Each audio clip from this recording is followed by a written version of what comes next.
The blood was still warm when Margaret Flynn found it. Not splattered across walls like some brutal crime scene from the penny dreadfuls sold at the corner newsstand.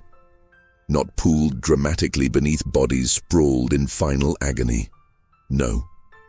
This blood had seeped methodically into the Persian rug beneath the mahogany desk in the library of the Smith mansion, forming a dark stain that looked almost deliberate in its symmetry.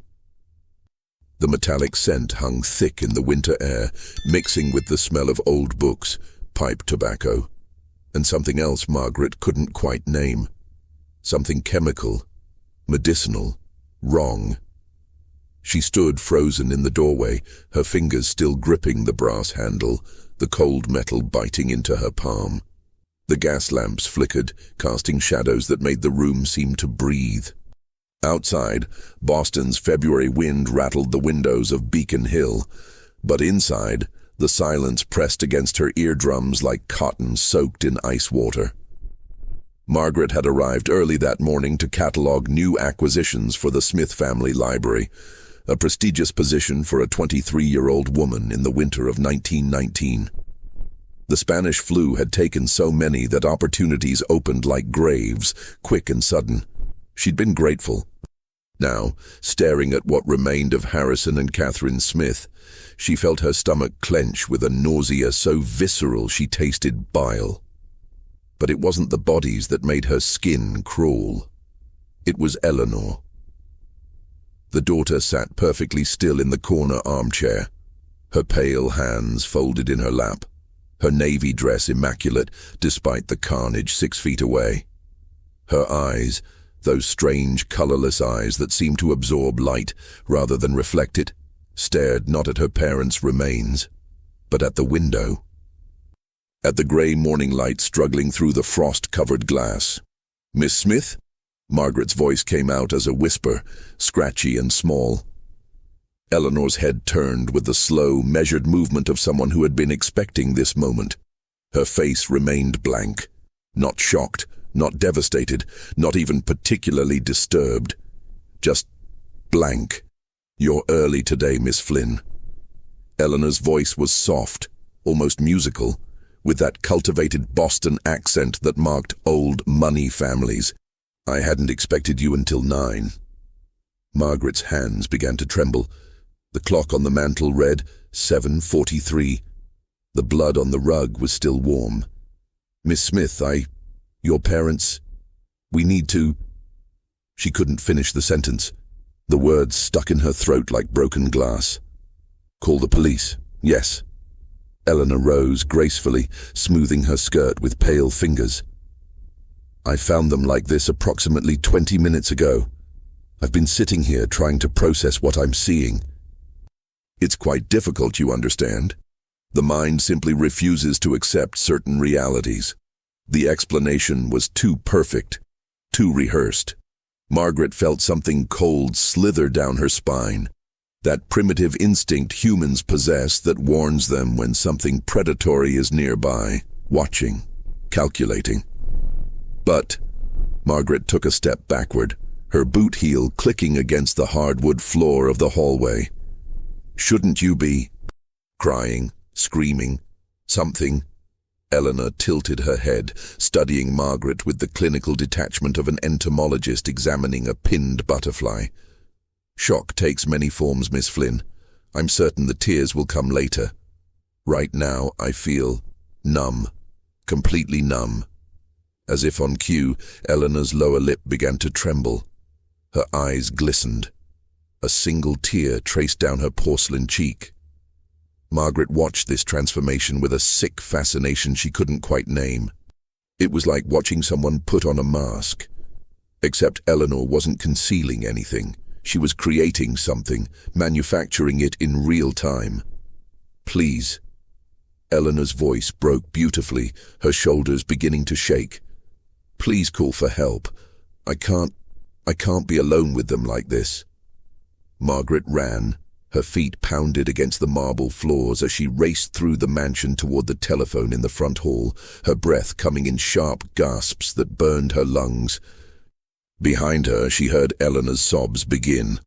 Perfectly timed, perfectly pitched. the sound of a woman shattered by unimaginable tragedy. But Margaret had seen Eleanor's eyes in that moment before the tears came. They had been utterly, completely empty.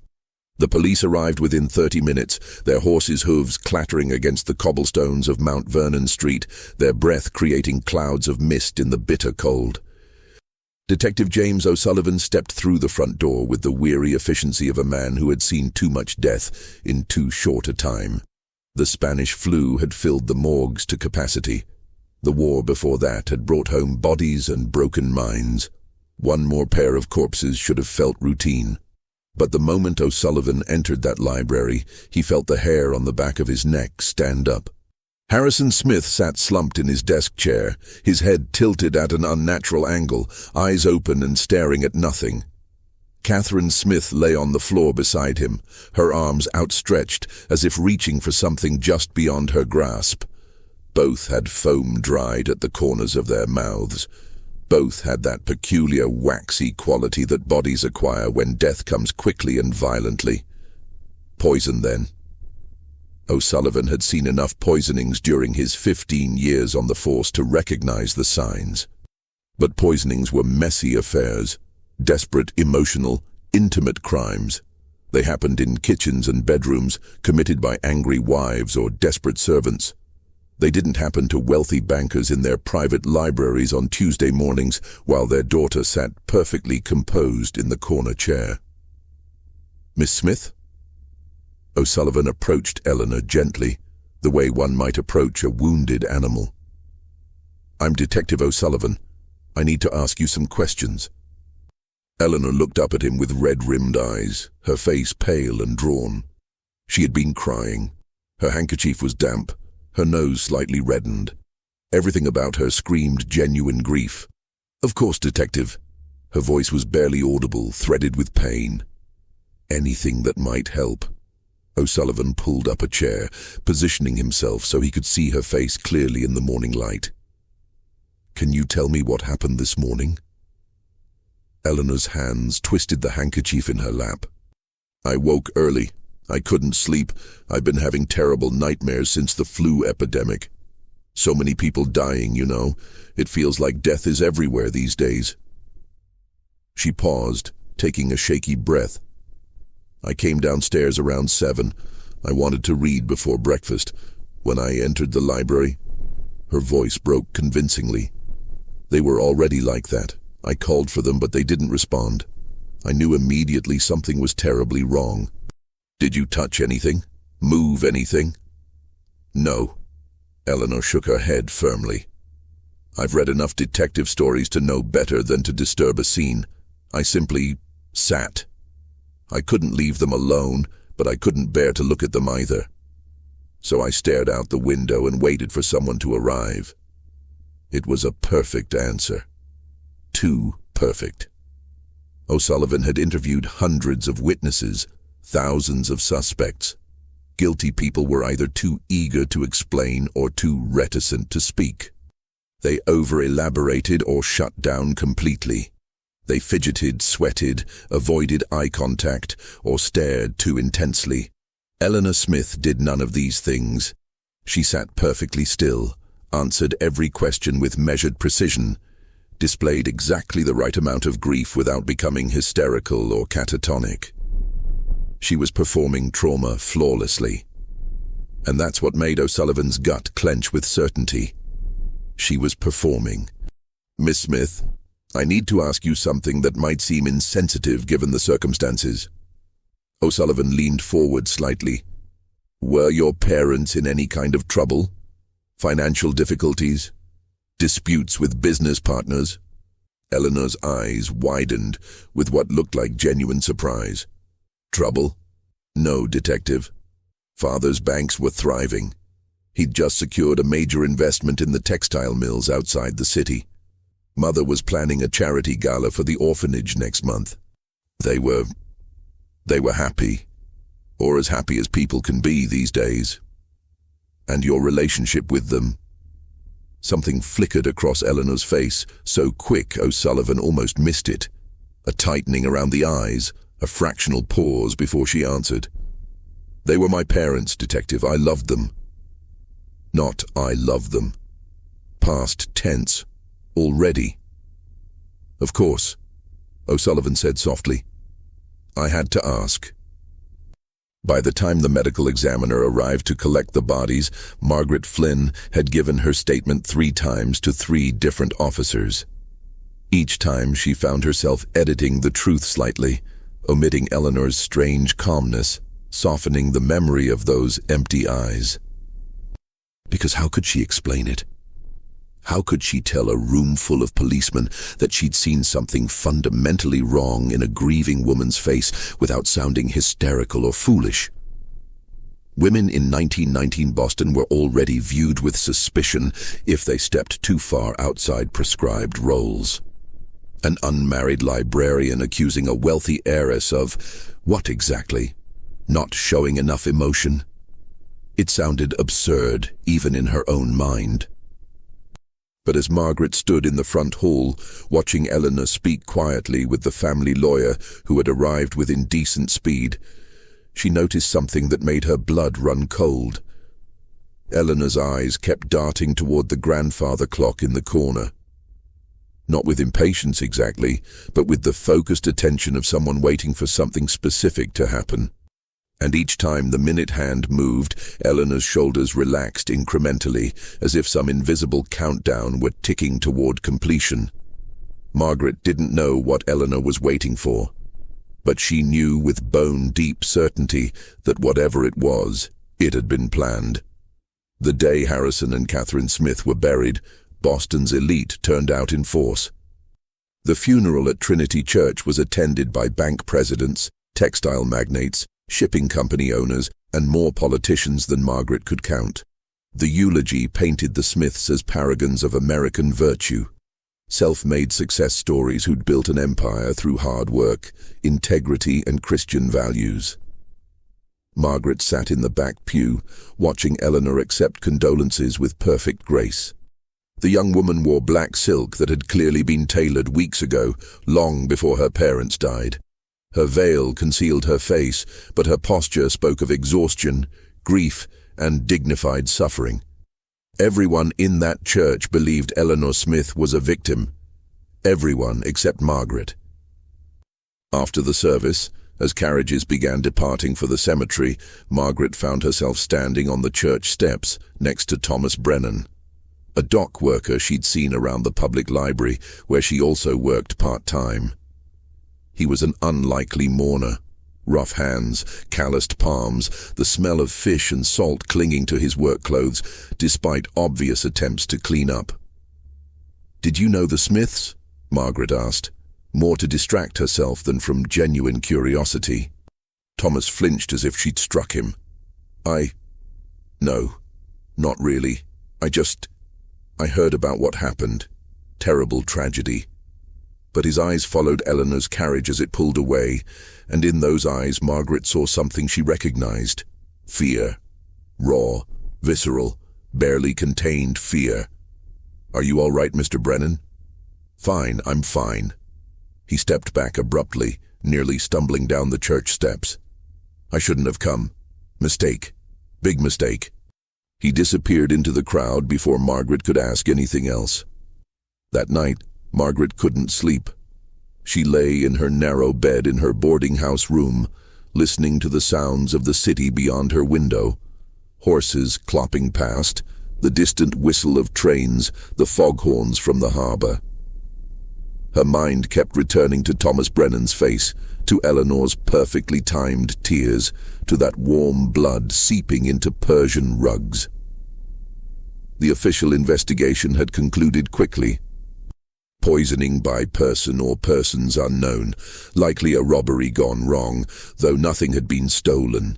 The case remained open, but Detective O'Sullivan had moved on to more pressing matters. Boston had bigger problems than one wealthy family's tragedy. But Margaret couldn't let it go. She worked at the Boston Public Library 4 days a week, cataloging books and helping patrons with research. It was respectable work for an unmarried woman, paid enough to cover her modest room and board, and gave her access to something more valuable than money: information. The next morning, Margaret began searching. She started with newspaper archives, pulling editions from the past 20 years. The Smith family appeared frequently: charity donations, business announcements, society pages featuring Catherine's elegant parties.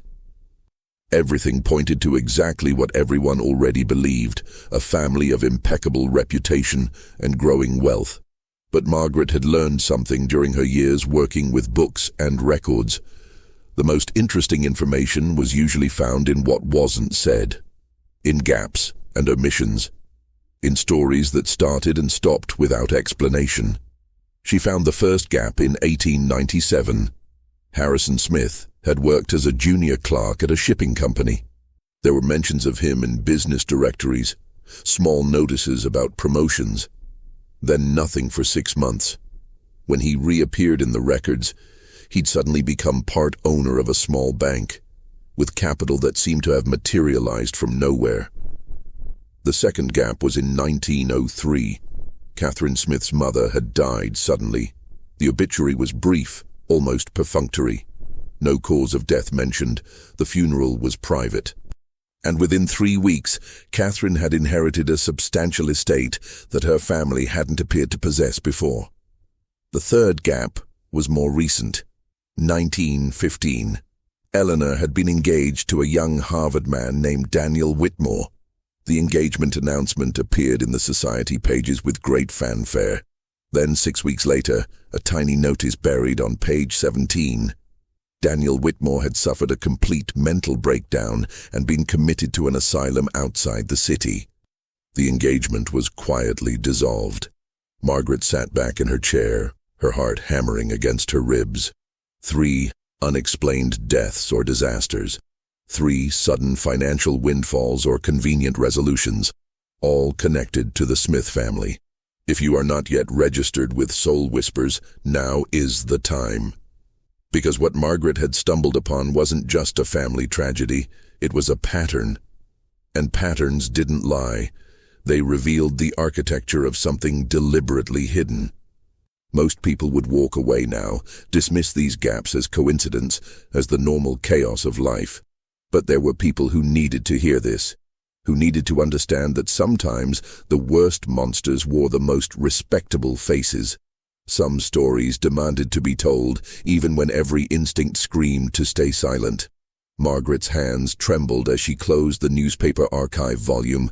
She needed more. She needed names, dates, connections. She needed to map this family's history like an autopsy. Methodical, thorough, unforgiving. She needed to know if Eleanor had learned this pattern from her parents, or if she'd taught it to them. The rain started that afternoon, a cold February downpour that turned Boston streets into rivers of gray slush. Margaret pulled her coat tighter as she walked from the library to the courthouse, her boots squelching through puddles, her hair plastered to her face beneath her hat. The Suffolk County Courthouse kept records of all legal proceedings, wills, property transfers, court cases, business incorporations. Everything that mattered in Boston eventually found its way into these files.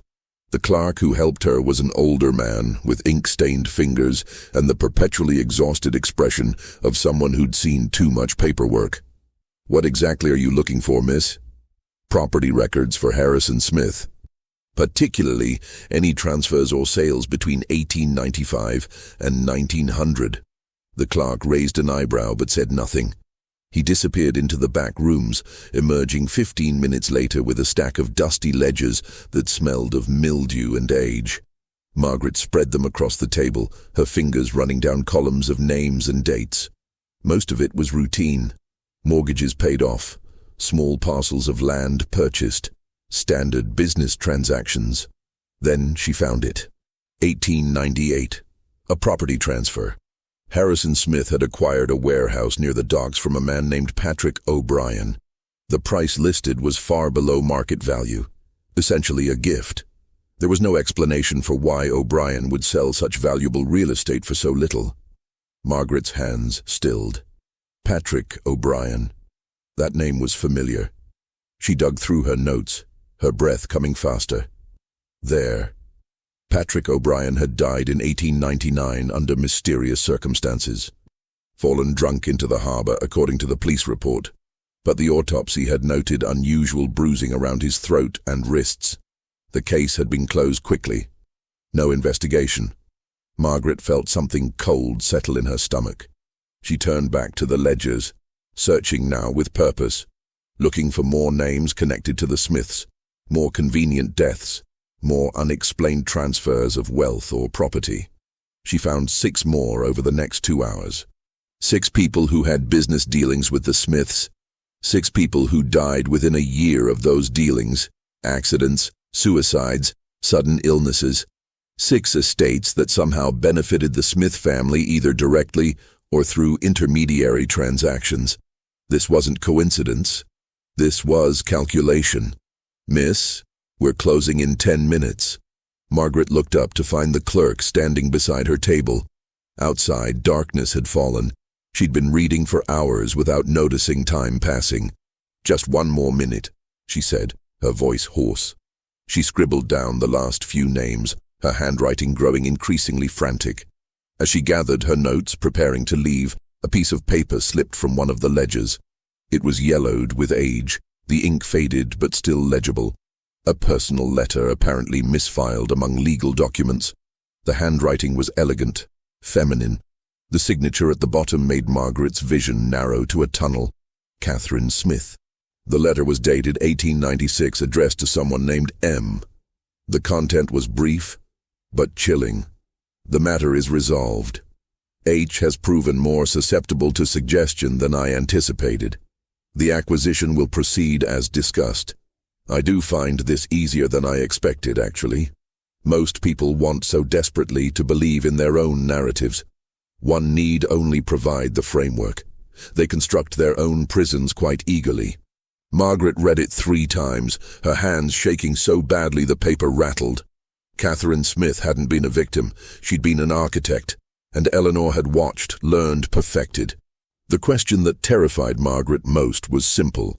How many others had watched these patterns and stayed silent?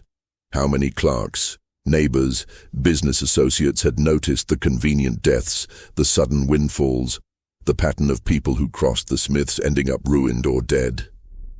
How many had chosen, consciously or not, to look away? Outside the courthouse, the rain had turned to sleet. Margaret stood under the awning watching people hurry past, their heads down, focused on getting home, getting warm, getting through another day in a city that felt increasingly like it was built on bones and lies. She thought of Thomas Brennan's terrified face at the funeral. She thought of Eleanor's empty eyes that morning in the library. She thought of Daniel Whitmore locked in an asylum, screaming truths no one would believe. And she thought about the words Catherine Smith had written decades ago. Most people want so desperately to believe in their own narratives. Margaret had a choice. She could take what she'd learned to Detective O'Sullivan. She could write to the newspapers. She could expose what she'd found and hope someone listened. Or she could do what everyone else had done, look away, stay silent, survive. The sleet stung her face as she stepped out from under the awning. She chose to survive. That decision would haunt her for the rest of her life. 3 weeks after the funeral, Eleanor Smith married Dr. Robert Hartwell in a private ceremony at the Smith mansion. The wedding was modest, appropriate for a woman still in mourning, attended only by close family friends and necessary witnesses. Dr. Hartwell was 42, a respected physician affiliated with Harvard Medical School, known for his research into cardiac conditions and his impeccable social connections. The marriage announcement in the newspaper described it as a union of mutual comfort in the wake of terrible tragedy. Margaret read the announcement in the library, her coffee growing cold beside her, and felt something inside her chest crack like ice under pressure. Because Dr. Hartwell had been the Smith family physician. He'd been the one to examine Harrison and Catherine's bodies before the police arrived. He'd been the one to officially declare the cause of death, providing the medical assessment that shaped the entire investigation. And now he was married to their daughter. The timing was too convenient, the circumstances too perfect. But Margaret had made her choice. She'd decided to stay silent, to survive. So she folded the newspaper carefully, returned it to the rack, and went back to cataloging books, as if her hands weren't shaking. For a while, life in Boston continued its normal rhythms. Spring arrived, slowly melting the last of winter's ice. The Spanish flu epidemic finally released its grip on the city. Soldiers returned from Europe, trying to forget what they'd seen, trying to rebuild lives that had been interrupted by incomprehensible violence. Margaret kept working at the library. She helped patrons find books, organized the card catalogue, assisted with research projects. She was efficient, professional, unremarkable. Exactly what a young librarian should be. But at night, in her boarding house room, she couldn't stop thinking. She thought about Catherine Smith's letter, about the phrase, "more susceptible to suggestion than I anticipated," about the way Eleanor had sat in that library, waiting, as if death itself operated on a schedule she'd planned.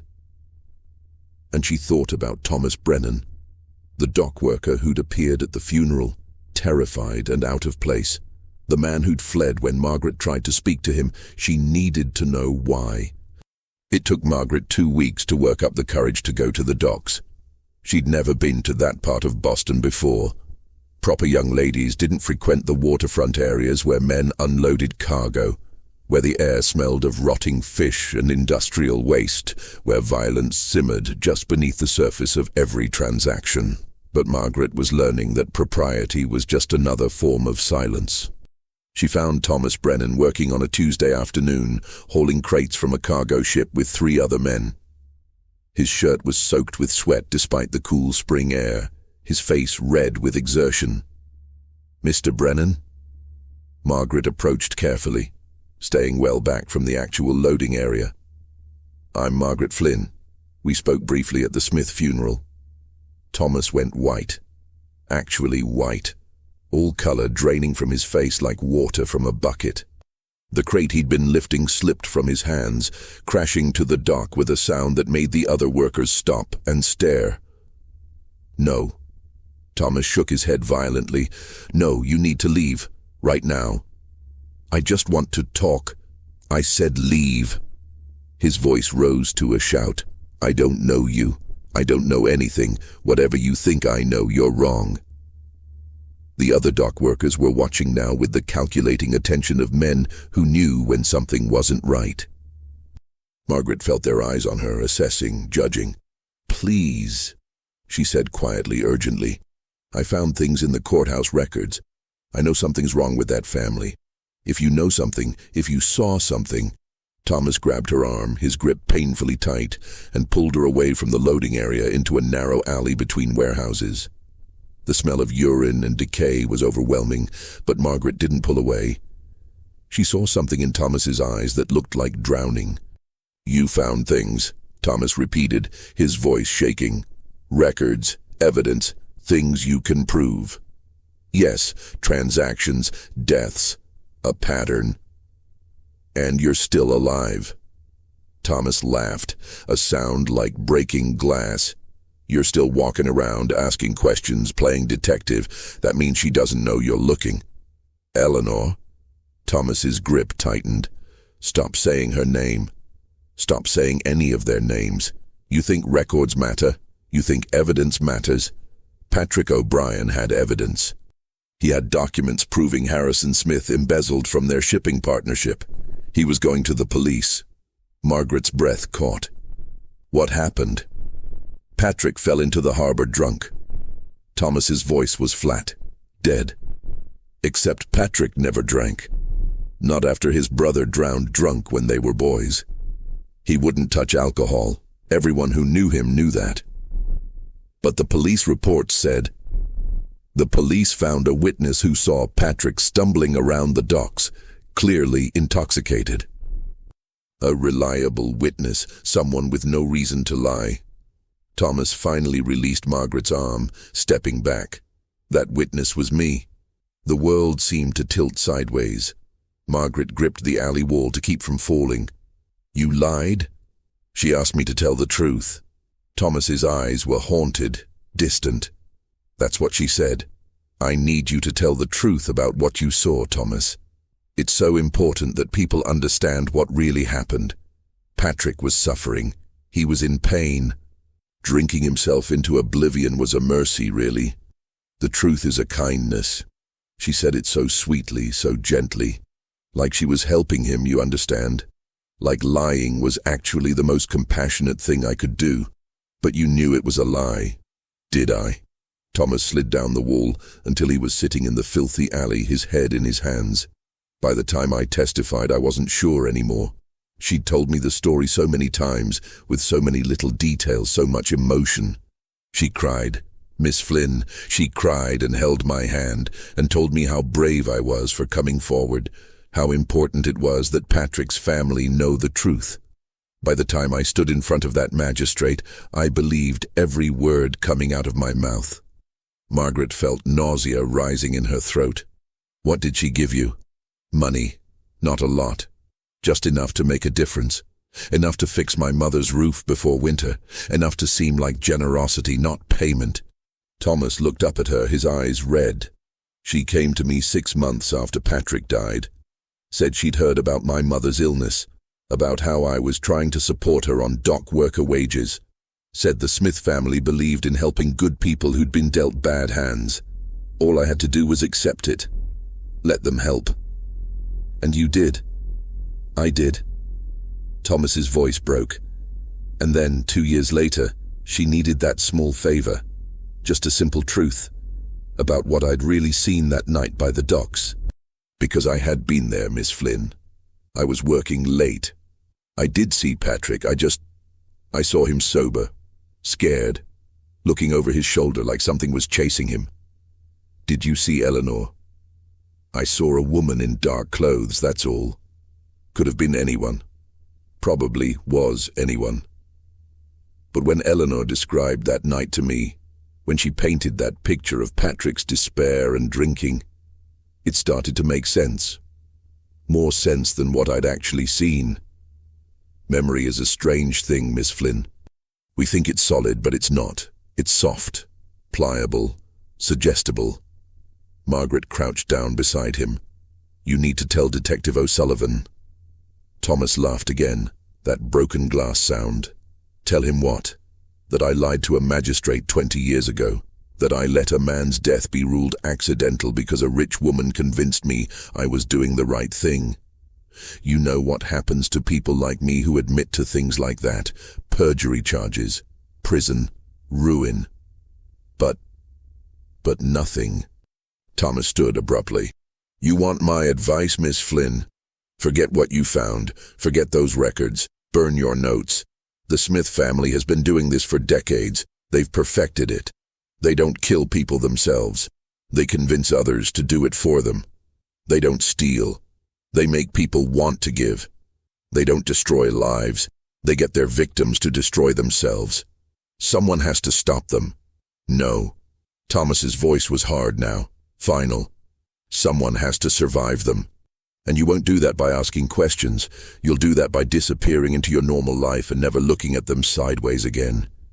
He walked away without another word, back toward the docks, back toward his cargo crates and his carefully constructed amnesia. Margaret stood in that alley for a long time, breathing the stench of the waterfront, feeling the weight of Thomas Brennan's confession settle over her shoulders like wet wool. She'd thought Eleanor was the monster. But Eleanor hadn't forced Thomas to lie. She'd simply created conditions where lying felt like mercy, like truth, like the only reasonable choice. That was so much worse. Have you ever noticed how some people seem to float through life while others sink? How certain families thrive across generations while others struggle despite working twice as hard? Most people call it luck, call it circumstance, call it God's will or the natural order of things. But what if it's none of those things? What if it's just calculation? Margaret returned to the library in a daze. She moved through her afternoon tasks mechanically, stamping return cards, reshelving books, answering patrons' questions with half her mind, while the other half replayed Thomas Brennan's confession over and over. They convince others to do it for them. How many others? How many people like Thomas, trapped by small kindnesses and carefully planted suggestions, had become unwitting accomplices to the Smith family's rise. That night, Margaret pulled out her notes again. She'd hidden them under a loose floorboard in her room, wrapped in oilcloth, telling herself she was just being cautious. Now she spread them across her bed, looking at the pattern she'd uncovered with new understanding. Patrick O'Brien wasn't an isolated case. He was one thread in a web that stretched back decades. In 1903, when Catherine's mother died, there had been a nurse. Margaret had found a brief mention of her in the estate records, a woman named Siobhan Kelly, who'd been paid a substantial final salary from the estate. Margaret had assumed it was a standard payment. But now she wondered, what had Siobhan Kelly seen? What had she been paid to forget? In 1915, when Daniel Whitmore, Eleanor's fiancé, had been committed to an asylum, there had been 2 physicians who signed the commitment papers. Both had connections to Dr. Robert Hartwell. Both had received generous charitable donations from the Smith family the following year. The pattern was clear now, illuminated by Thomas Brennan's confession like a gas lamp suddenly lit in a dark room. The Smiths never forced anyone to do anything. They simply created circumstances where doing what they wanted felt like the only reasonable, compassionate, or beneficial choice. They were master weavers, and their loom was human psychology itself. Margaret thought about Eleanor sitting in that library, her parents dead on the floor, waiting for her carefully timed tears to begin. How long had she been planning that morning? How many details had she arranged beforehand?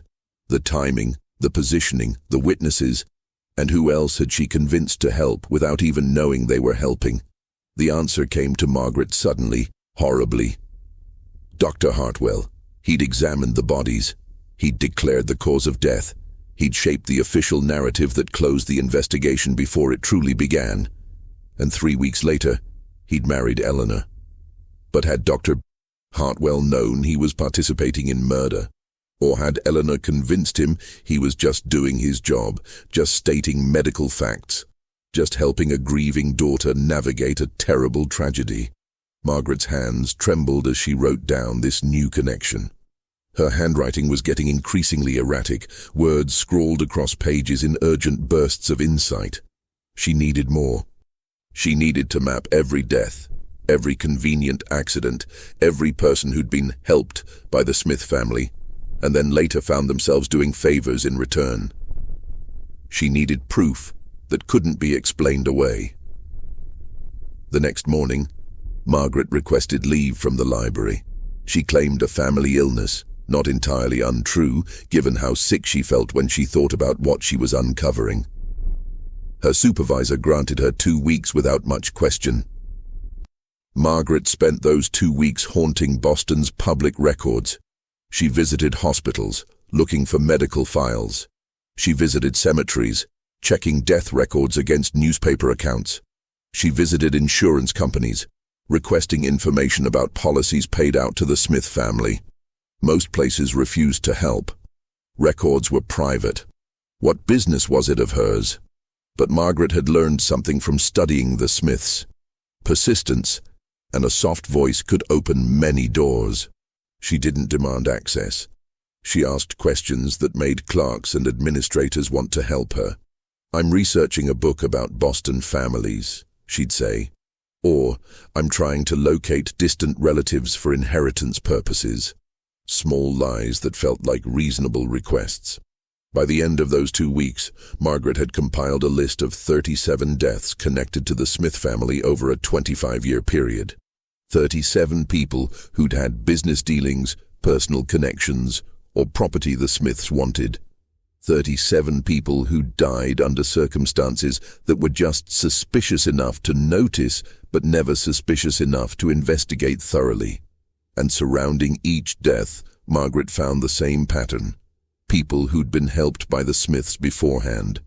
Small loans, timely medical care, business opportunities, acts of generosity that created debt, gratitude, obligation. When those same people later provided convenient testimony, signed important documents, or simply stayed quiet when they should have spoken up, They weren't being coerced. They were being grateful. Margaret sat in her boarding house room, staring at pages of notes that mapped out decades of calculated manipulation, and felt something inside her crystallize into absolute certainty. The Smith family had built an empire on psychological warfare so subtle that most of their victims never realized they'd been weaponized. And Eleanor was the most dangerous of them all, because she'd perfected something her parents had only begun to master: the art of making people destroy themselves while believing they were making their own choices. Margaret knew she should take this to the police, to Detective O'Sullivan, to someone with authority and power to actually do something. But then she thought about Thomas Brennan's terrified face, about Daniel Whitmore locked in an asylum, about 37 dead people and the web of complicity surrounding each death. Who would believe her? And more importantly, who among the people with power to act hadn't already been touched by the Smiths' careful generosity? She thought about the clerk at the courthouse who'd helped her so readily, the hospital administrator who'd bent rules to let her access records, the insurance agent who'd been so forthcoming with information. Had they been genuinely helpful? Or had they been responding to something deeper, some unconscious debt to the Smith family's decades of civic generosity, their donations to orphanages and churches, their reputation as pillars of Boston society? Margaret closed her notebook and pressed her palms against her eyes, fighting back frustrated tears. She'd uncovered the truth, and she had absolutely no idea what to do with it. The choice she'd made 3 weeks ago, to survive, to stay silent, felt less like cowardice now and more like the only rational option. Speaking up would accomplish nothing except her own destruction. The pattern was too big, too embedded in the fabric of Boston's power structure. The Smiths hadn't just corrupted individuals, they'd corrupted the system itself. That realization should have brought Margaret peace, should have allowed her to let go, to accept that some battles couldn't be won. Instead, it kept her awake at night, staring at her ceiling, listening to the sounds of the city and wondering how many other people out there had pieces of this same puzzle locked away in their minds, too afraid or too complicit to speak. Margaret's return to work at the library was quiet and uneventful. Her supervisor asked politely about her family emergency. Margaret gave vague reassurances. Life resumed its normal patterns, books catalogued, patrons helped, hours passing in gentle routine. But something had shifted in Margaret. She'd crossed a threshold she couldn't uncross. Every time she saw a newspaper with the Smiths mentioned, every time she passed their mansion on her rare walks through Beacon Hill, she felt the weight of what she knew pressing against her ribs like a stone. 6 weeks after the funeral, Eleanor Smith Hartwell threw a garden party. The announcement appeared in the society pages with a tasteful illustration of the Smith Mansion gardens. The party would be a celebration of spring and renewal, raising funds for the Boston Orphan Asylum. The city's elite were invited to contribute to helping innocent children start fresh in an uncertain world. Margaret read the announcement and felt bile rise in her throat. Eleanor was already back to performing her role, the gracious benefactress, the generous philanthropist, the perfect Boston matron, as if her parents' blood hadn't been warm on the Persian rug just 2 months ago. Margaret knew she shouldn't go. She should stay away, maintain her distance, protect herself. But that stone in her chest, the weight of 37 deaths and decades of silence, felt heavier every day. She needed to see Eleanor one more time, needed to look into those empty eyes and confirm that the monster she'd uncovered in records and testimony actually existed in flesh and blood. So Margaret forged an invitation, easier than expected, given her access to the library's printing equipment and her careful study of the engraved card's design, and on a bright Saturday in April, she walked up the steps of the Smith mansion dressed in her nicest day clothes. The gardens were spectacular. Spring flowers bloomed in carefully planned arrangements. White tents sheltered tables laden with food and champagne. A string quartet played near the fountain.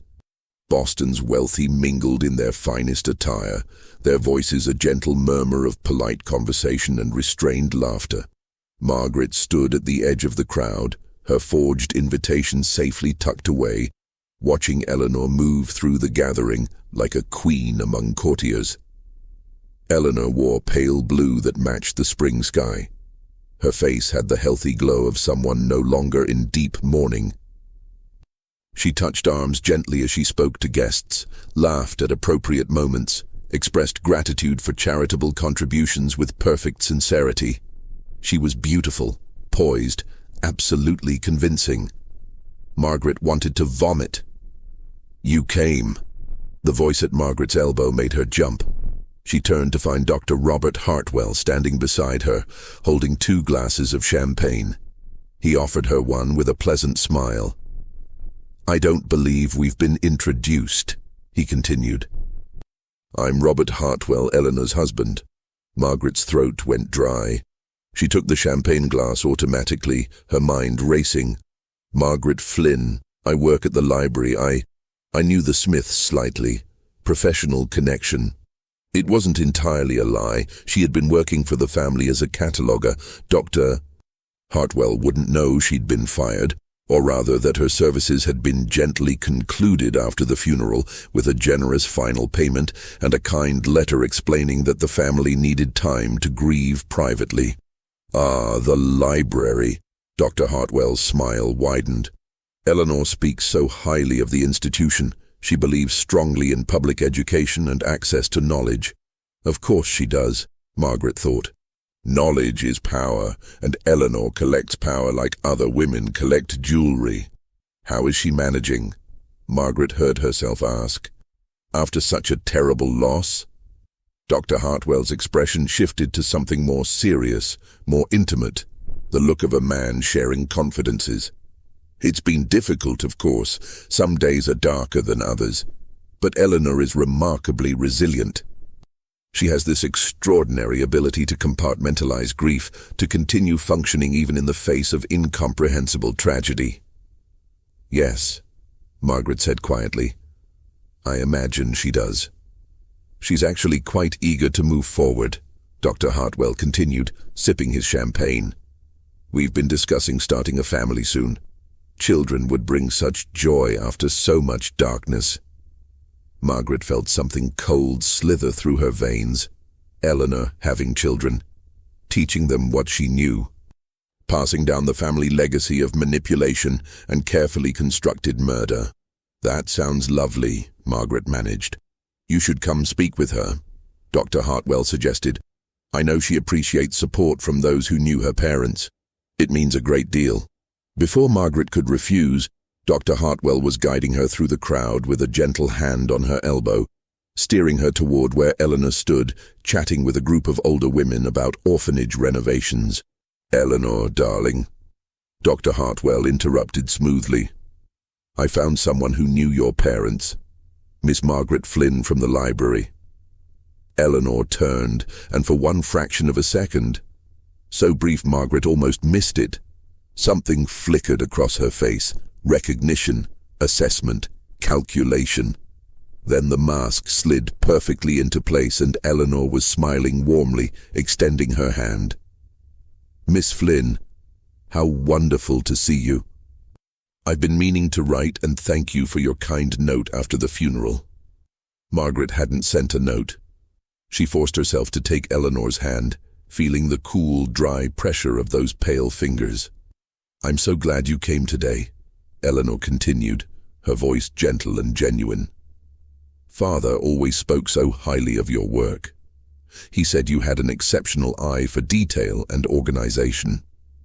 "Thank you," Margaret said. Her voice sounded strange in her own ears. Distant, strained. "You must come inside for a moment," Eleanor said, still holding Margaret's hand. "I've been meaning to return some of Father's personal books that you'd catalogued. They should go to the library. He would have wanted that." "Oh, that's not necessary. I insist." Eleanor's grip tightened slightly. Her smile never wavered.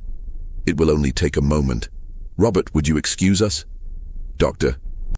Hartwell nodded amiably and turned back to the other guests, completely oblivious to the fact that his wife was leading Margaret Flynn toward the mansion with the focused intent of a spider drawing a fly toward its web.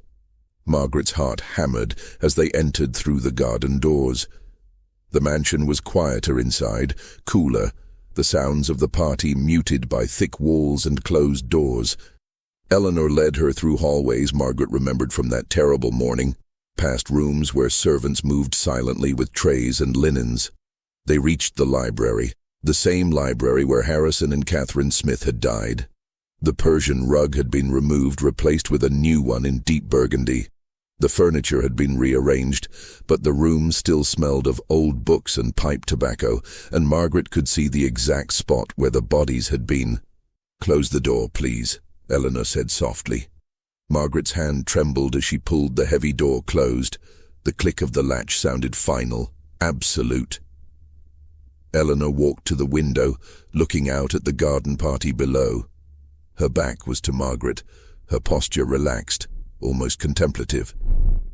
"You've been asking questions," Eleanor said. "Not a question, a statement." Margaret's mouth went dry. "I don't know what you mean."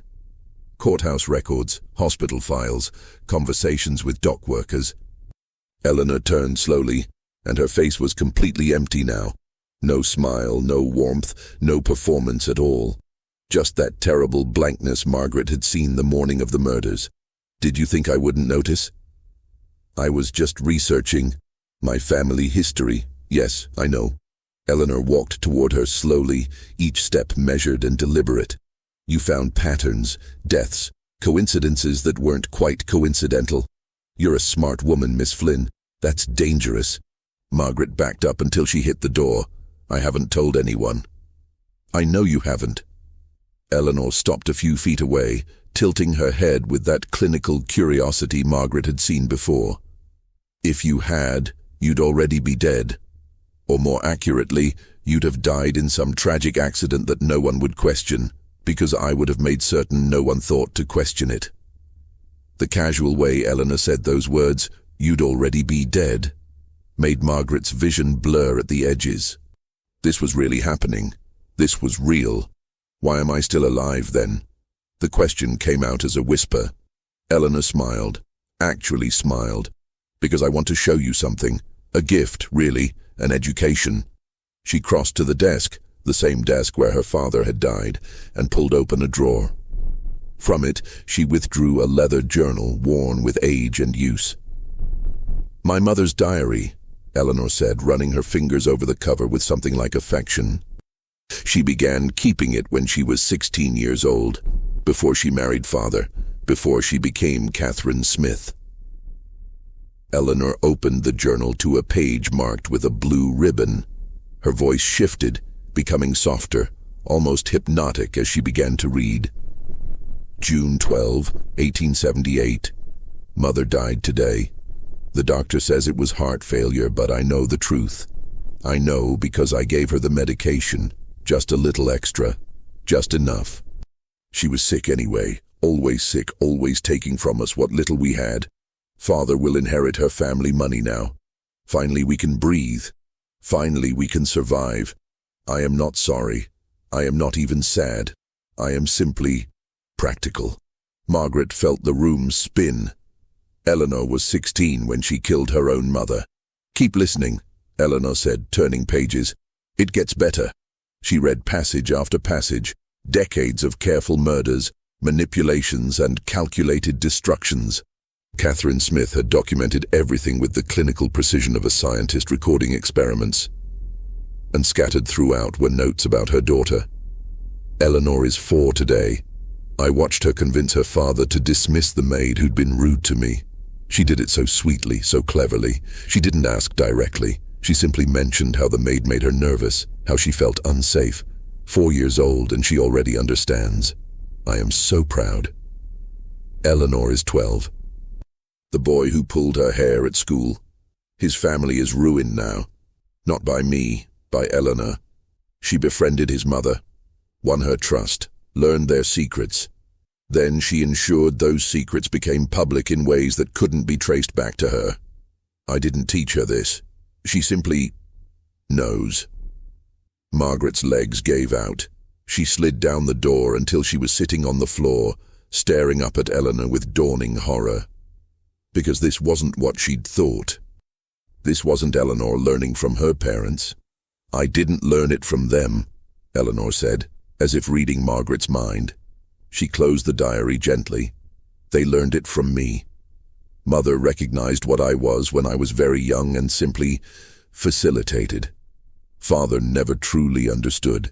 He thought he was building an empire through business acumen and hard work. He never realized that every major success he had came from people Mother and I had carefully positioned to help him. He never knew that his entire fortune was built on bodies he couldn't see. Your parents, Margaret whispered. You killed your own parents. I inherited from them, Eleanor corrected. There's a difference. They'd served their purpose. Father was getting old, starting to ask uncomfortable questions about some of our business practices. Mother was becoming sloppy, too confident. They'd outlived their usefulness. Eleanor crouched down until she was eye level with Margaret. Do you understand now? This isn't about money. It isn't even about power, not really. It's about the purity of the art. The elegance of making people believe they're making their own choices when every option has been carefully arranged by me. It's about creating a world where I can shape reality itself just by controlling narratives and planting suggestions. You're insane. No. Eleanor's voice was gentle, almost pitying. I'm evolved. I'm what humans become when they stop pretending morality is anything other than social conditioning. When they realize that guilt is just a leash we put on ourselves, and all you have to do is slip the collar. Margaret tried to stand, but Eleanor's hand shot out, gripping her shoulder with surprising strength. I'm telling you all this for a reason, Eleanor continued, because I want you to understand something crucial. You can't stop me. You can take your evidence to Detective O'Sullivan. You can publish it in the newspapers.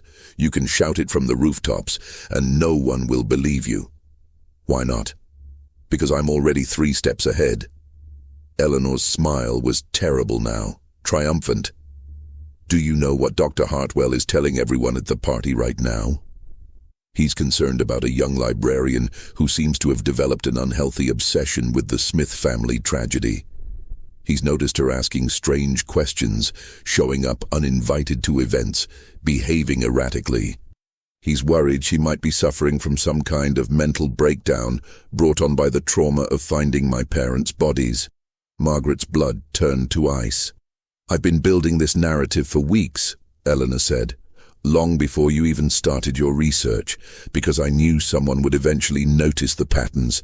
Someone always does. So I prepared for you, Miss Flynn. I've already planted the seeds that will discredit anything you say. If you go to the police now, they won't see a brave truth-teller. They'll see a hysterical woman having delusions. And the more you insist, the more unhinged you'll appear. But the records are circumstantial at best. Coincidences, tragedies, nothing that proves anything. Eleanor stood, brushing off her skirt. And even if someone did believe you, even if somehow you managed to build a case, do you know how many judges, police officers, businessmen and politicians have taken money from the Smith family over the years? How many owe us favors? How many have children in schools we funded or wives in charity organizations we support? Margaret couldn't breathe. The room felt like it was closing in. This is what my mother understood, and what I've perfected, Eleanor said. You don't just corrupt individuals, you corrupt systems. You make yourself indispensable to the structure of society itself. And then you can do whatever you want because the alternative, admitting the system itself is compromised, is too threatening for people to accept. She walked to the door, her hand on the knob. I'm going to let you leave now, Miss Flynn. You're going to go back to your boarding house, burn all your notes, and never speak of this again. Because if you don't, I'll destroy you so thoroughly that even you will start to believe you're crazy. And unlike my other victims, I won't make your death look like an accident. I'll make you do it yourself, I'll make you want to die. That's my real gift, you see, making people prisoners of their own psychology. Eleanor opened the door. Sunlight and the sounds of the party spilled in, obscenely cheerful. "Oh, and Miss Flynn?" Eleanor's voice was sweet again, perfectly modulated. "If you're thinking about martyrdom, about leaving your evidence somewhere it might be found if something happens to you, don't bother. I've already ensured that any posthumous accusations will be dismissed as the final ravings of an unstable mind. I learned that trick from Daniel Whitmore. Poor boy is still in that asylum, you know, still insisting I tried to poison him. No one believes him. No one ever will." Margaret stumbled out of the library, through the hallway, out into the garden. The party continued around her, people laughing, drinking, celebrating. Dr. Hartwell waved cheerfully from across the lawn. She ran until she was blocks away from the mansion, ran until her lungs burned and her legs gave out, ran until she collapsed against a brick wall in an alley and vomited into the gutter. When she finally raised her head, gasping for air, she saw it. Written on the wall across from her in fresh chalk, like a message waiting specifically for her discovery. "Some people escape." Margaret stared at those 3 words, her mind reeling. Someone else knew. Someone else had figured it out. Someone else had survived. She wasn't alone. And that changed everything. Margaret burned her notes that night.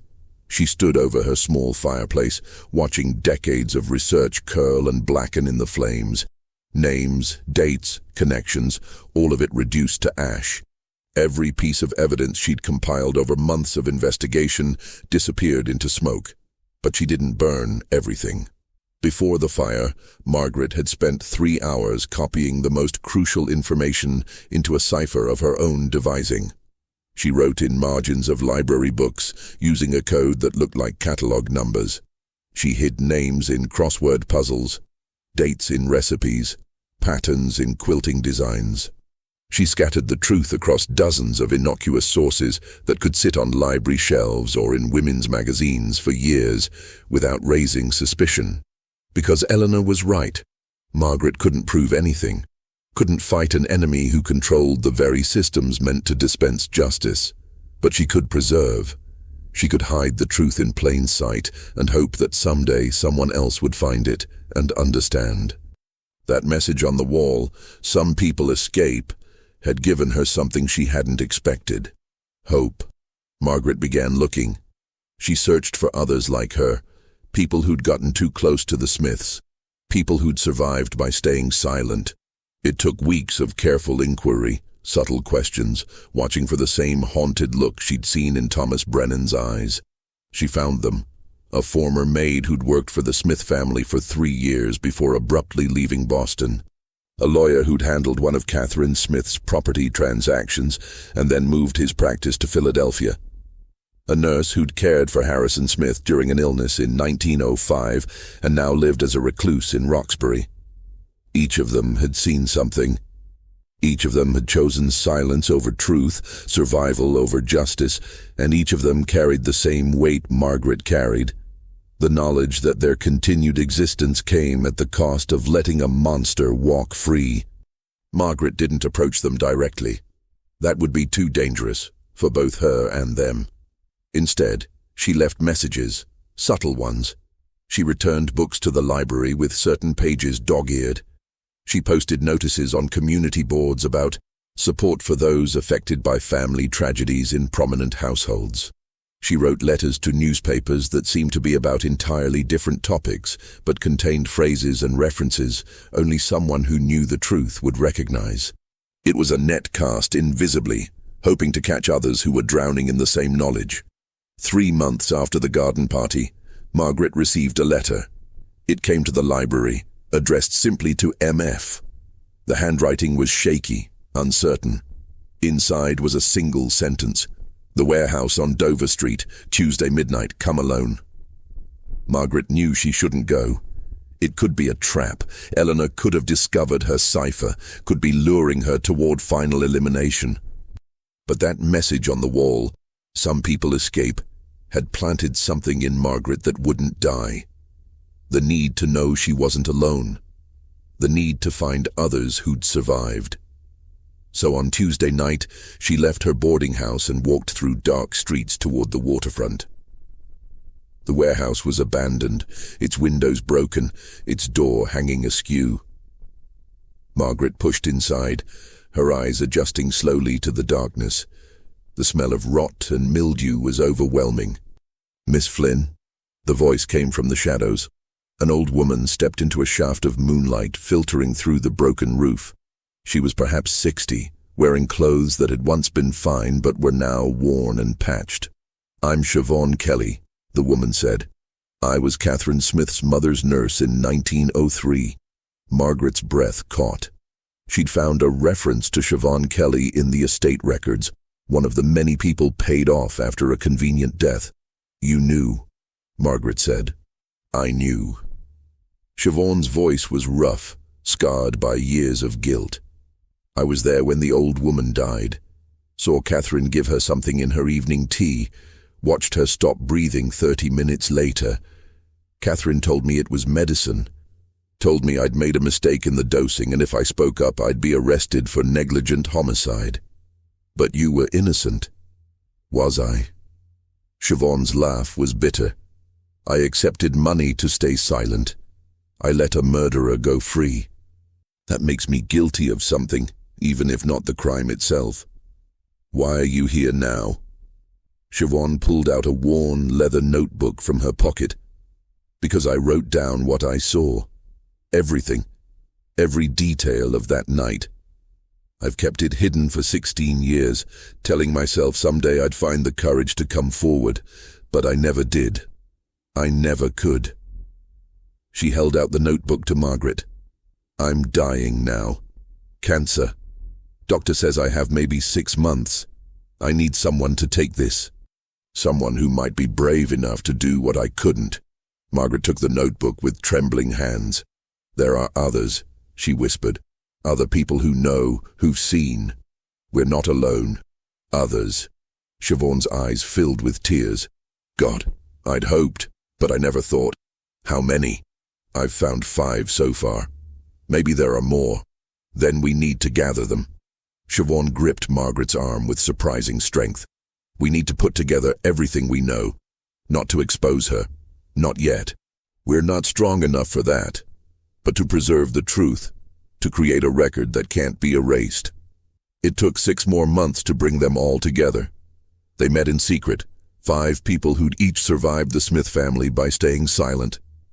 They brought their evidence, their testimonies, their guilt, and their terror. And together, they began constructing something Eleanor had never anticipated. A map. Not just of deaths and manipulations, but of methods, psychological techniques, patterns of behavior, the architecture of how Eleanor Smith operated. Thomas Brennan contributed his knowledge of how Eleanor planted suggestions, turning lies into sincerely believed truths. Siobhan Kelly provided details of Catherine's methods of using medical knowledge to disguise murder. A lawyer named Joseph Mills explained how the family had corrupted legal processes through strategic philanthropy and cultivated debts. The former maid, Anne O'Brien, Patrick's widow, Margaret realized with a shock, shared intimate details of the family's private conversations, things they'd said when they didn't think servants were listening. And Margaret pulled it all together, organizing it with the same methodical precision she used cataloging library books. They created a document they called the Smith Archive, hundreds of pages detailing decades of psychological manipulation, murder, and institutional corruption. They didn't try to prove guilt in a legal sense. They simply mapped the pattern so completely, so exhaustively, that anyone who read it would understand exactly what they were seeing. Then they hid it. Not in one place, but scattered across Boston in locations so mundane no one would think to look. Pages sewn into the linings of curtains in boarding houses. Sheets tucked into the walls of buildings under renovation. Sections copied into church registries using codes that looked like ordinary genealogical records.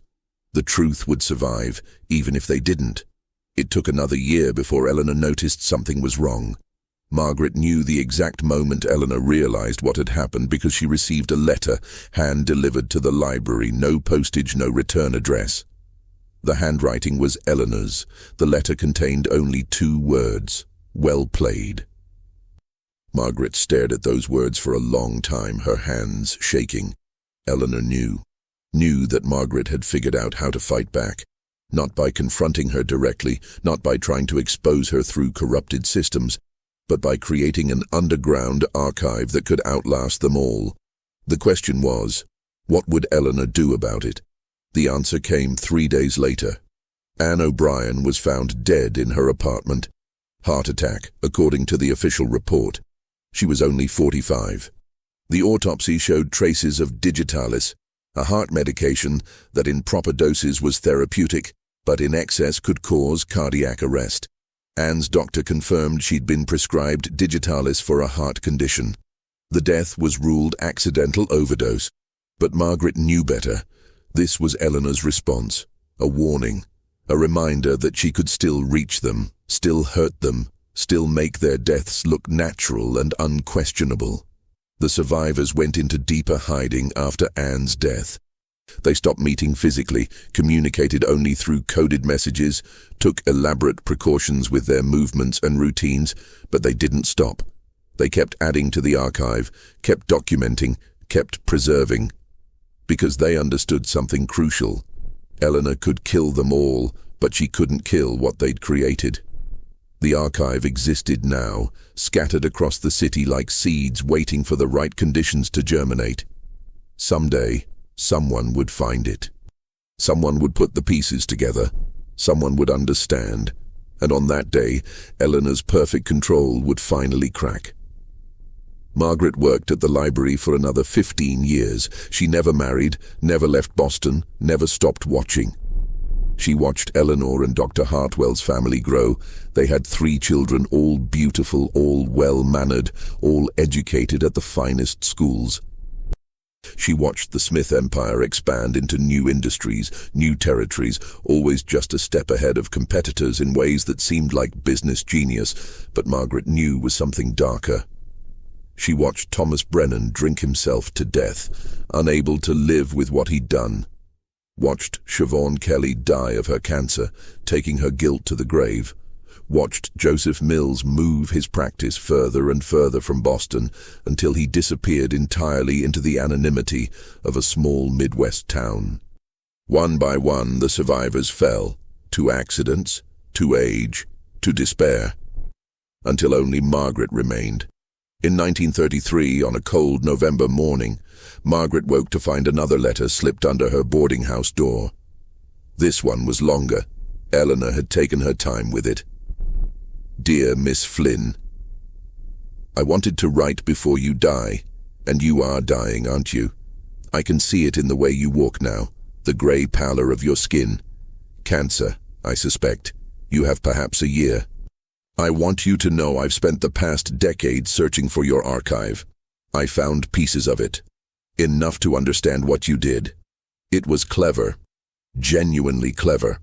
I'm impressed. But here's what you need to understand. It doesn't matter. The world isn't ready for the truth you preserved. It won't be ready in your lifetime or mine. People don't want to believe that someone like me can exist. Someone who operates entirely outside the moral framework they use to make sense of their world. They need to believe in justice, in consequences, in the idea that evil is always punished eventually.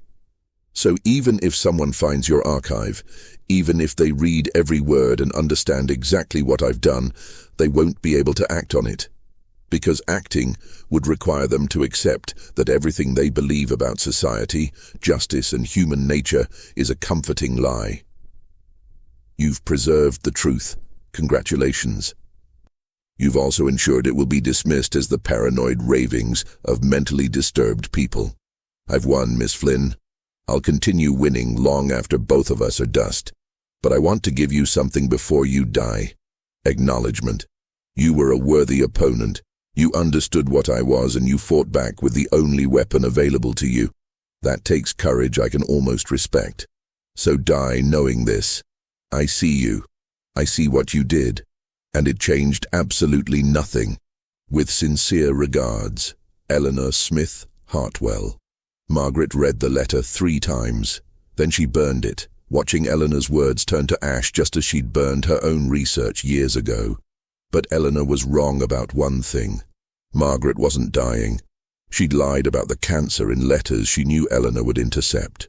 Planted false information in medical records Eleanor would inevitably access. Made herself appear weak, finished, no longer a threat. Because she'd learned something from Eleanor herself. The best way to hide is to make people think you're already defeated. Margaret had one more move to make. One final addition to the archive that would change everything. She just needed to wait for the right moment, and Margaret had gotten very, very good at waiting. The moment came in 1942. America was at war. Boston was transformed. Factories running 24 hours to support the effort. Men enlisting in droves, women taking jobs previously closed to them. The city's attention was focused outward, on battles being fought in Europe and the Pacific. No one was paying attention to the quiet death of an elderly librarian named Margaret Flynn. She'd lived to 73, beating Eleanor's prediction by decades. Cancer eventually did come, though later than Eleanor anticipated. Margaret faced it with the same methodical efficiency she'd brought to everything else in her life, arranging her affairs, settling her debts, preparing for the end. But before she died, she made one final, crucial decision. She chose her successor. Sarah Chen worked at the Boston Public Library as a junior archivist. She was 26, brilliant, Chinese-American at a time when that meant facing daily prejudice and discrimination. She'd gotten her position through sheer competence and determination, fighting her way into a profession that didn't want her. Margaret had been watching Sarah for 2 years. She'd seen how Sarah noticed things other people missed. Discrepancies in catalog systems, patterns in lending records, connections between seemingly unrelated documents. She'd seen Sarah's careful, methodical approach to preservation, her understanding that information could be power if structured correctly. Most importantly, Margaret had seen that Sarah was invisible in exactly the right way. White society in Boston looked through Sarah as if she didn't exist. She could be present in rooms without being noticed, could access information without raising questions, could observe without being observed. She was perfect. In May 1942, 1 month before Margaret died, she invited Sarah to her boarding house for tea. It was the first time they'd spoken outside of work. "I need to show you something," Margaret said, pouring tea with hands that shook from age and illness. "Something I've been preserving for most of my life." She told Sarah everything, about the Smiths, about Eleanor, about the archives scattered across Boston, about 23 years of watching, documenting, hiding truth in plain sight. Sarah listened without interruption, her face growing increasingly pale. "Why are you telling me this?" Sarah finally asked. "Because I'm dying. Because someone needs to know where the archive is hidden. Because you're the only person I trust to continue the work." Margaret leaned forward. "And because you're already suspicious of the Smith family, aren't you?" Sarah's eyes widened. "How did you—" "Your brother worked at the textile mill the Smiths own. He died last year in what was ruled an industrial accident. But you don't believe that. I've seen you reading the incident reports, checking safety records, looking for evidence of negligence." Sarah's hands clenched into fists. "They killed him. I know they did. The safety equipment was deliberately sabotaged, but I can't prove it. Every official report supports the company's version of events. Because that's how they work." Margaret pulled out a worn leather notebook, Siobhan Kelly's testimony, the first piece of evidence she'd been given all those years ago. "They've been doing this for over 60 years. Your brother is just one death in a pattern that stretches back to the last century." She pushed the notebook across the table. "This is where it starts. But it's not where it ends. There are hundreds of documents scattered across this city. Some are in library books, some are in church records, some are hidden in buildings that will eventually be renovated. I'm going to give you a map, not of locations, but of the pattern. How to recognize archive pieces, how to authenticate them, how to know what you're seeing is real. Sarah opened the notebook with trembling hands. She read the first page, then the second, then the third.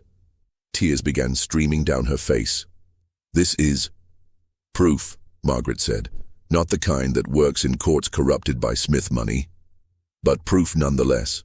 Evidence of what they are and how they operate. What do you want me to do with it? Margaret smiled sadly. Survive them. That's the first goal. Don't confront them directly. Don't try to expose them through official channels. Just survive, preserve, and wait. Wait for what? For the world to change. Margaret gestured toward the window, toward the city transformed by war. Eleanor Smith has built her power on systems that are already starting to crack. Women are working in factories, making money, gaining independence. Minorities are demanding rights. The old Boston elite is dying out. In 20 years, maybe 30, the structure Eleanor depends on won't exist anymore. That's a long time to wait for justice. Yes. Margaret's voice was gentle. But that's what makes this different from what Eleanor does. She manipulates for immediate gain. We preserve for eventual truth. She's playing a short game. We're playing a long one. Sarah spent the next month learning the archive's structure. Margaret taught her the codes, the patterns, the locations. She explained how to add new information without compromising existing documents. She described Eleanor's methods in detail, not to enable fighting back, but to enable survival. You have to understand, Margaret said during one of their final conversations. Eleanor is brilliant. She's also limited. She thinks in terms of control, manipulation, immediate psychological domination. She can't conceive of someone choosing to preserve rather than expose, to wait rather than act. So we use her blind spots against her. Exactly. We hide in plain sight. We document from the margins. We survive until circumstances change enough that the truth can finally matter. Margaret died on June 18, 1942. The funeral was small, just a few library colleagues and boarding house neighbors. The obituary described her as a dedicated librarian who'd served Boston's public institutions for 40 years. Eleanor Smith Hartwell sent flowers. The card read, "In memoriam of a worthy adversary.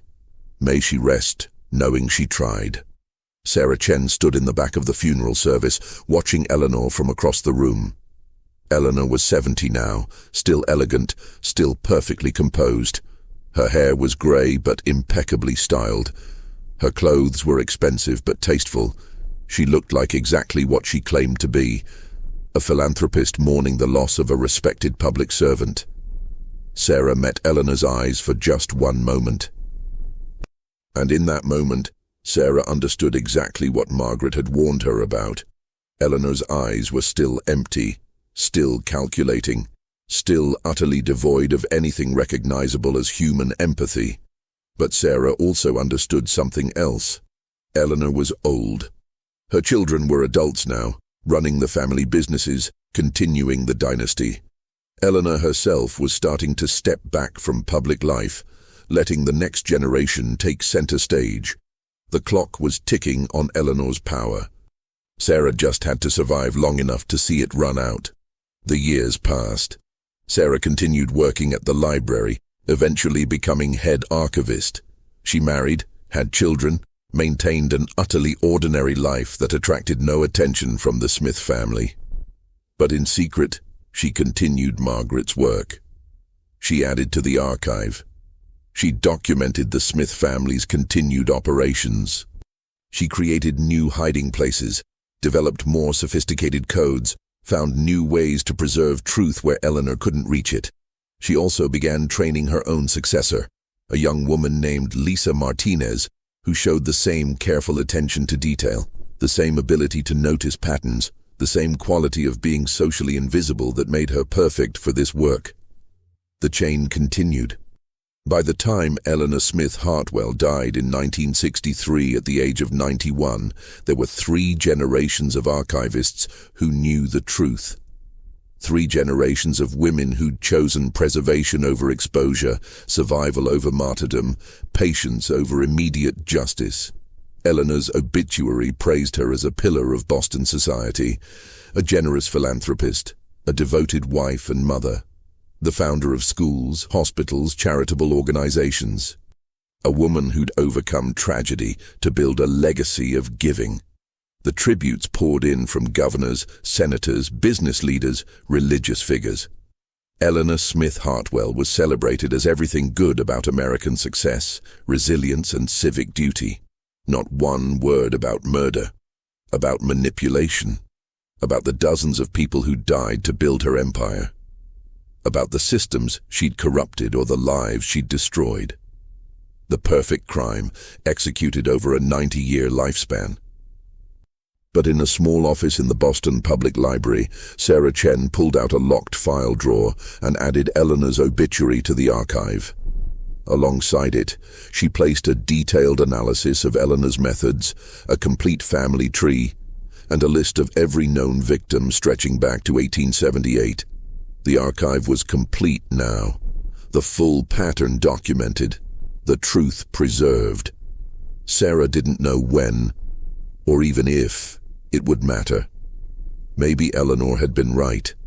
Maybe the world would never be ready to confront what the archive revealed. Maybe people would always choose comforting lies over uncomfortable truths. But the archive existed, and it would continue existing, passed from one guardian to the next, waiting. Because Sarah had learned Margaret's final lesson. Sometimes the most revolutionary act isn't fighting the monster. It's surviving long enough to document how the monster was made. In 2025, a graduate student named Jennifer Wong was researching Boston's immigrant history for her dissertation. She was examining old church records from the early 20th century when she noticed something odd. Certain entries had marginal notations that seemed out of place. Not errors exactly, but numbers and letters that didn't match the expected formatting for genealogical records. Jennifer had studied cryptography as an undergraduate. She recognized a code when she saw one. It took her 6 months to crack it. Another year to realize the code appeared in dozens of documents across multiple archives. 2 more years to gather all the pieces and understand what she was reading. By then, she'd reconstructed 75% of the Smith archive. She sat in her apartment, surrounded by printouts and notes, trying to process what she'd discovered. A 90-year murder spree. Dozens of deaths. A family dynasty built on manipulation so sophisticated it had been invisible to every contemporary observer except a handful of people who'd been systematically discredited or eliminated. And most disturbing, the methods, the psychological techniques, the ways Eleanor Smith had weaponized human nature itself, empathy, gratitude, trust, the desire to believe in goodness. Jennifer's hands shook as she compiled her findings. She could publish this. Her dissertation could become a book. The Smith family's true history could finally be exposed. But as she prepared to write, Jennifer found one final document she'd almost missed, a letter sealed in an envelope, hidden in the last location the archive referenced. The envelope was addressed to "Whoever finds this." Jennifer opened it carefully. The paper inside was yellowed with age, the handwriting shaky, but still legible. To whoever finds this archive. My name is Margaret Flynn. If you're reading this, it means you followed the pattern all the way to its end. That took intelligence, persistence, and courage. Congratulations. Now comes your choice. You could expose this, publish it, make the Smith family's crimes public. You might even succeed in destroying their reputation. But before you do, consider, why did we hide this instead of exposing it during our lifetimes? Not because we were cowards. Because we understood that exposing evil isn't the same as stopping it. Eleanor Smith operated within systems that protected her, Wealth, social position, institutional corruption. Those systems still exist. They've just changed forms. If you expose this as a historical scandal, people will treat it as history. They'll say, "How terrible, thank goodness those days are past." They'll miss the crucial lesson. The methods Eleanor used didn't die with her. They can't die. They're based on fundamental aspects of human psychology. So here's my suggestion. Don't just expose, educate. Use this archive to teach people how manipulation works, how seemingly benevolent systems can be corrupted, how someone can commit evil while maintaining a perfectly respectable public image, how victims can be turned into accomplices without ever realizing it. The Smith family is gone, but the techniques they perfected are being used right now by others in ways you might not recognize. The real value of this archive isn't in destroying one family's reputation, it's in preventing the next, Eleanor Smith, from succeeding. Choose wisely. Margaret Flynn, June 1942. Jennifer read the letter 3 times. Then she made her decision. Her dissertation wasn't a scandal, it was a case study. She published it under a different title, changed the Smith family's name, altered identifying details. Instead of focusing on exposing specific individuals, she focused on the pattern, the methods, the psychology, the ways institutional power could be hijacked by people who understood human nature deeply enough to exploit it. Her work became required reading in psychology departments, law schools, criminal justice programs. It was cited in papers about white-collar crime, systemic corruption, and psychological manipulation. It influenced how investigators looked at patterns of abuse in positions of trust. The Smith family's reputation remained intact. They were still celebrated as historical philanthropists, pillars of Boston society. But the methods they'd perfected were now known, studied, defended against. The truth survived. Not as revenge, but as education. And somewhere, perhaps, Margaret Flynn's ghost smiled. Because she'd understood from the beginning, you can't kill a monster by destroying its body. You kill it by teaching people to recognize the shape of its shadow. B. Have you ever noticed how the most dangerous predators don't look like predators at all? How they wear the faces of benefactors, protectors, pillars of the community? How they operate in spaces so respectable that questioning them feels like questioning reality itself? The Smith family's story isn't ancient history. It's a blueprint that's being used right now, in communities everywhere, by people who've learned that the best way to control others is to make them think they're making their own choices. If this story disturbed you, and it should have, that means you're awake enough to recognize the patterns. But recognition isn't enough. You need to understand how these mechanisms work, not just in historical cases, but in the institutions around you right now. Because Eleanor Smith wasn't unique. She was just particularly skilled at something many people attempt. The question is, now that you know how to recognize the shadow, what will you do about it? Will you stay silent, like Thomas Brennan? Will you document and preserve, like Margaret Flynn?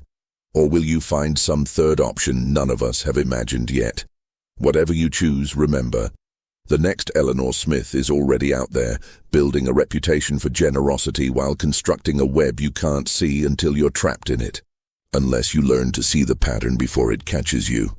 This isn't just a story, it's a warning dressed as history. If that matters to you, if you understand that some truths need to be shared, then you know what to do. The people around you might need to hear this, might need to understand. Might be the next Margaret Flynn, noticing things they can't quite name. Share it.